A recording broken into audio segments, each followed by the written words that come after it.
Yo, what's up, guys? Welcome back to another video of C programming from how to do coding.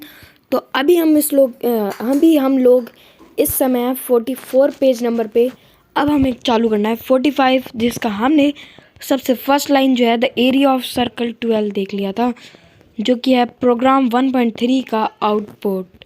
तो अब यहाँ से हटाते हैं अपना टैग और यहाँ से शुरू करते हैं अपना नया सेशन। तो सबसे पहले हमारा लिखा गया है INT। ये तो इंटीजर है, ये तो हमें पता ही है, हमने पहले वहाँ देख लिया था। तो अभी देखते क्या है। INT keyword use to indicate an integer number. An integer is an sequence of digit without a decimal point. क्या दे रखा है आप देखिए समझिए। INT का इस्तेमाल किया जाता है इंटीजर नंबर को इंडिकेट करने के लिए, और ये इंटीजर नंबर जो होता है वो एक सीक्वेंस में होता है बिना किसी डेसिमल पॉइंट के, जिस तरीके से आपको यहाँ पर दे रखा है। देखिए कैसे है। -248 वैलिड है और अनवैलिड के अंदर कॉमा दे रखा है। कॉमा देखिए INT के अंदर कोई भी कॉमा नहीं होना चाहिए, चाहे वो कितनी भी बड़ी डिजिट हो, जैसे कि यहाँ दे रखा है। डेसिमल पॉइंट नहीं होना चाहिए, जबकि इनवैलिड में दे रखा है, चाहे वो कितनी भी बड़ी डिजिट क्यों ना हो। 0 है तो बराबर है। इनवैलिड के अंदर एक ही नंबर को शायद इतनी बार नहीं लिखा जा सकता। ठीक है, अब आते हैं आगे नेक्स्ट पे। अगर आप चाहें तो इसको देख सकते हैं अपनी स्क्रीन को स्टॉप करके। वैसे मैंने आपको बता दिया कौन सा वैलिड है कौन सा इनवैलिड है। तो अब आते हैं नेक्स्ट पे। INT means the data type. And पहले देख लीजिए, INT का मतलब होता है एक डाटा टाइप होता है, ठीक है। And attributes tells what kind of data that value can on it is integers and storage size. INT data type is usually 2 bytes, consumes a total of 16 bytes in memories, and it can takes 3 to distance states from इस value to इस value. If वैसे same value बस minus का फ़र्क आ जाता है, तो इससे काफ़ी डबल वैल्यू बन जाती है। If you computer is an -8 byte device, then the range of INT is given by -8 की पावर -2 की power 8 -1 greater than equal to smaller than equal to integer और ग्रेटर दैन इक्वल्स टू +2 8 -2, जो कि आप आगे देख लीजिए। ठीक है, अब यहाँ पर कुछ नोट्स हैं, वो आप देख लीजिए क्या है। फर्स्ट पॉइंट हमारा I string for example is a data type that is use to categorize text, and integer is a data type used to categorize whole number or non-function values 0 -5 and 10। ठीक है, second point है we can store decimal values using the INT data type। ठीक, पहले इन दोनों line का मतलब समझ लेते हैं। फर्स्ट पॉइंट का मतलब था कि एक स्ट्रिंग जो होती है वो एक डाटा टाइप होती है, जो कि कैटेगरी और कैटेगराइज टेक्स्ट को उसको संभाल के रखने में मदद करती है, और नॉन फंक्शंस वैल्यू को भी मदद करती है, जैसे कि 0 -5 और 10। और डेसिमल वैल्यूज़ को हम इसके अंदर डाटा टाइप के अंदर नहीं रख सकते हैं, INT डाटा टाइप के अंदर। तीसरा पॉइंट है if we use INT data type to store decimal values will be sorted and we will get only whole number. In case of float data type can be use to store decimal value in variables.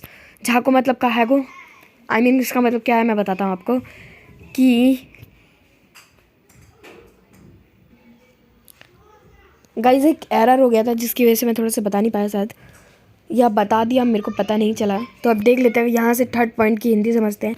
इसका मतलब ये है कि अगर हम किसी decimal वाले point को रखते हैं और सेव करने की कोशिश करते हैं, तो वो डेसिमल वाला पॉइंट एक नॉर्मल होल नंबर में बदल जाएगा, जिसको हम फ्लोट डाटा टाइप कहते हैं, और इसका इस्तेमाल डेसिमल वेरिएबल्स को बनाने के लिए यूज़ होता है।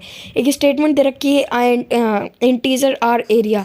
ठीक है, अब इसका मतलब समझ लेते हैं क्या दे रखा है स्टेटमेंट में। Implied that we are declaring 2 integer value are area and this variable present some memories location where the data is stored. Each variable is associated with a value.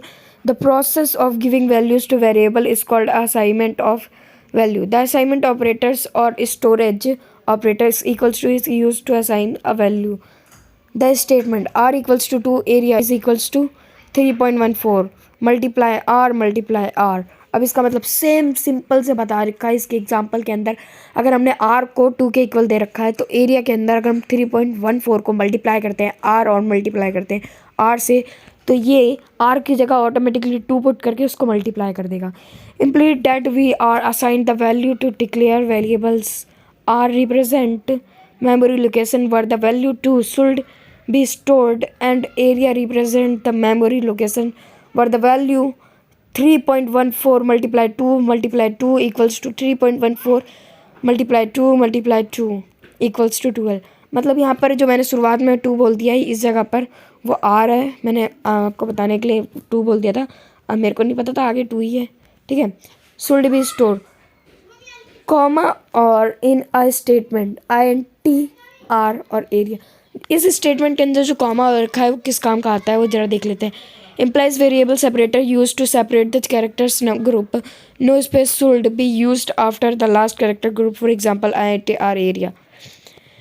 इस कॉमा का इस्तेमाल किया जाता है इस वेरिएबल के अंदर एक गैप बनाने के लिए, ठीक है। इस लाइन का यही मतलब था। द स्टेटमेंट प्रिंट एफ, यानी कि मतलब इस लाइन को प्रिंट करना है। The area of the circle equals to divided by the area, ठीक है। Makes provisions to print the output the area is circle is 12, जो कि हमारा सेम क्वेश्चन था। ये जो है the area of the circle 12, ये हमारी स्क्रीन पे आएगा इन द स्टेटमेंट ऑफ के, इस स्टेटमेंट का आंसर आएगा ये वाला, ठीक है। अब आते हैं नेक्स्ट लाइन पे जिसके अंदर है फॉर्म द स्ट्रिंग और format सिम्प्लीफायर्स divided by d indicates that the integers value to be displayed after the statement the area of the circle equals to enclosed by double quotes। Double quotes क्या होता है? जो double comma होते हैं ना वो होते हैं डबल क्वाट्स, जो कि यहाँ पर दे रखे हैं, ये रहा, ये दिख रहा है डी के बाद ये डबल क्वाट्स। अब कहाँ थे हम लोग? हाँ ये रहा। The area of circle is 12.56 for r equals to 2, but the area of circle equals to 12 is displayed on the screen because data type INT used to interact the float and sequence begins with a percentage.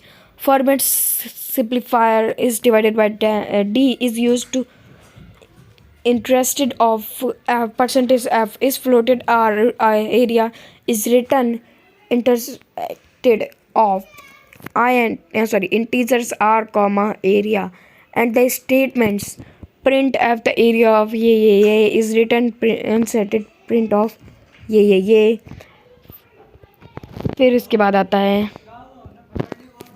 ये और ये मजाक side में। अब देखते हैं फिर example में दे रखा है मेन फंक्शन को स्टार्ट करने के लिए हैज़ इंक्लूड stdio.h, यानी कि आउटपुट या इनपुट फंक्शन को स्टार्ट करो। फिर INT यानी इंटीजर मेन फंक्शन को स्टार्ट किया जाए। फिर एक स्ट्रिंग को लगाया गया है। फिर फ्लोट में r दे के गैप दे के एरिया लिखा गया है। r की वैल्यू 2 दी गई है और एरिया की वैल्यू दी गई है 3.14, जिसको मल्टीप्लाई किया जाएगा r और r से, जिसका मतलब है वो 2 से मल्टीप्लाई हो रहा है। प्रिंट f के अंदर लिखा जाएगा the area of divided by f is equals to divided by f, और डिवाइडेड बाय f का मतलब होता है फ्लोट्स। अब एरिया रिटर्न 0, यानी कि स्टेटमेंट खत्म यहीं पर। द आउटपुट जो निकल के आएगा द एरिया ऑफ सर्कल 12.56 आ जाएगा। झाको मतलब समझ इसका मतलब समझ रहे हो आप? इसके अंदर क्या रखा है कि इसकी जब वैल्यू 2 दे रखी थी और इसका आंसर पिछले वाले में 2 आ रहा था, 12 आ रहा था, और इसमें 12.56 क्यों दे रखा है? 12.56 इसलिए दे रखा है क्योंकि इसके अंदर फ्लोट का इस्तेमाल किया गया है, और फ्लोट डेसिमल पॉइंट्स को भी इंक्लूड करने में हेल्प कर देता है। और जबकि पहले के स्टेटमेंट्स जिनके अंदर फ्लोट नहीं था, जो कि स्टेटमेंट कहाँ गई, मिल नहीं रही, एक सेकंड गाइस, जरा स्टेटमेंट मिल नहीं रही है।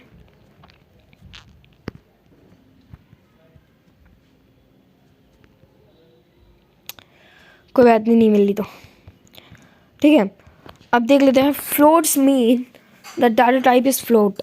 देखो फ्लोट जो है एक डाटा टाइप है। This keyword is used to indicate the floating point numbers, they are terminated floating point because of the shifting of the decimal point either to the left or the right of some digits during multiplications.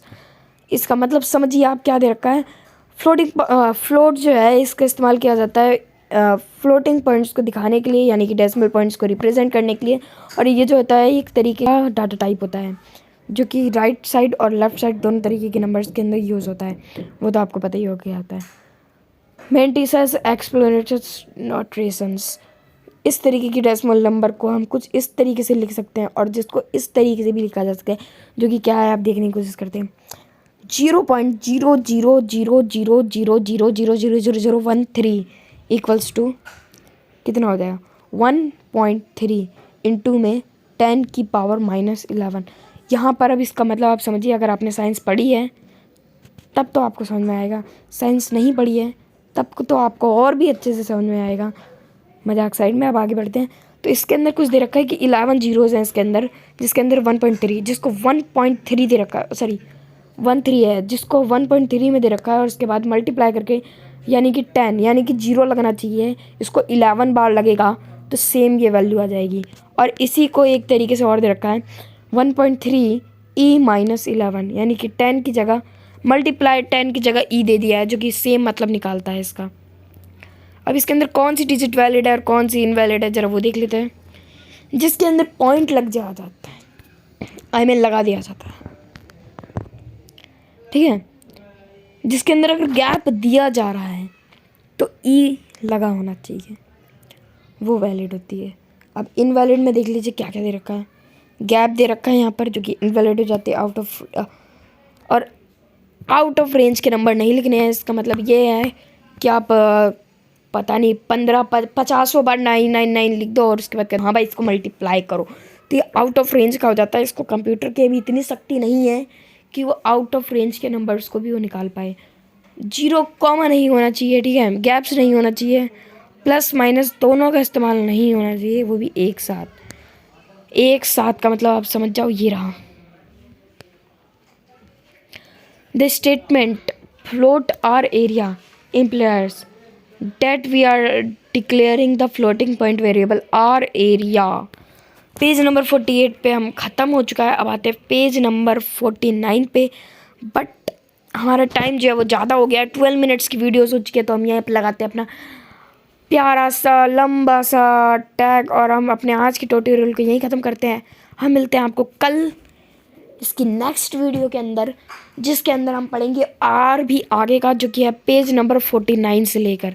तो मिलते हैं next video के अंदर, तब तक के लिए bye bye. Bye bye कहने से पहले एक और बात कहना चाहूँगा, अगर आपने हमारी पहले की वीडियोस नहीं देखी हैं तो जाके अभी चैनल पे विजिट करिए और आपको सारी वीडियोस मिल जाएंगी। और अगर आपको इस चैप्टर के नोट्स चाहिए या फिर और कोई प्रोग्रामिंग लैंग्वेज की नोट्स चाहिए तो पहले आपको प्रोग्रामिंग लैंग्वेज सीखनी होगी और उसके बाद नोट्स आपको कमेंट में बोलना पड़ेगा नोट्स, तो आपको नोट्स मिल जाएंगे। एवं सब्सक्राइब कर लीजिए ताकि आपको सी प्रोग्रामिंग के अंत में मिल जाए आपका प्यारा सा सर्टिफिकेट। और इस सर्टिफिकेट कोई बहुत ही बेकार सर्टिफिकेट नहीं होगा, बहुत ही ज़्यादा वैलिड सर्टिफिकेट होगा। इसका काम बहुत जगह आएगा आप लोगों को। और साथ में इसके अंत में हम लोग देखेंगे क्या देंगे, एक प्रोजेक्ट बनाएंगे जिसके अंदर हम एक AI सिस्टम बनाएंगे जो कि आपके नाम से काम करेगा। या तो जारविस को जानते ही होगे आप, आयरन मैन, अगर आपने मूवी देखी है तो उसकी तरह काम करेगा। आप जो चाहें उसका नाम भी दे सकते हैं और जैसा चाहें वैसा काम करवा सकते हैं, जैसे कि गूगल असिस्टेंट, एलेक्सा, इन दोनों की तरह अपना एक असिस्टेंट बना लेना। कब? लेकिन जब सी प्रोग्रामिंग कंप्लीट हो जाएगी तब। तो गाइज़ अभी के लिए बस इतना ही, मिलते हैं हम नेक्स्ट वीडियो के अंदर, तब तक के लिए बाय बाय। 14 minute 3 second.